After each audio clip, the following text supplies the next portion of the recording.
नमस्कार मित्रांनो, शेती ब्लॉग हे आपलं सगळं होतं मित्रांनो. पाऊस आपले बैल हे आपले बैलजोड मित्रांनो. तर दुपारी चारा पाणी करून गेलो होतो, परत सकाळी केलं होतं मित्रांनो. असं 2-3दा आपण चारा पाणी त्यांना करत राहतो, शेतामध्ये राहतो. आता पाऊस बैलांचं जे हाय शेण पडलेलं ते इकडं उकड आहे तिथं टाकून हे चारा पण इकडे साईडला ठेवलेला आहे. ते पुन्हा साफसफाई करून आपल्याला पुन्हा त्यांना बांधायला जागा स्वच्छ राहायला पाहिजे, जेणेकरून आपण त्यांना स्वच्छ जागावरती बांधू शकतो. हे जे लिंबाचं झाड आहे पाहू शकतो तुम्ही, एवढं मोठं आहे लिंबाचं झाड. पाहू मित्रांनो, असं मोठं लिंबाचं झाड आहे. तर इथं आपण बांधत असतो आणि इथंच आपण राहतो समोर, कारण की झाड आहे. झाडा जर कमी जास्त वारा जर आपलं झाड पण मोडून त्याच्यावर बैल नव्हते पडू शकतो, म्हणून आपण इथं राहतो.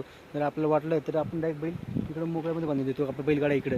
तर अशा पद्धतीने आपलं बैलगाडा आहे इथं. लगेच आपण घाई गडबडने आपले बैल झोपून घरी घेऊन जातो मित्रांनो. जास्त वारा पाऊस असला आपण लगेच घरी निघून जातो, कारण की बैलांचा पण जीव खूप मूल्यवान आहे आणि आपला पण जीव खूप मूल्यवान मित्रांनो. जय जवान जय किसान.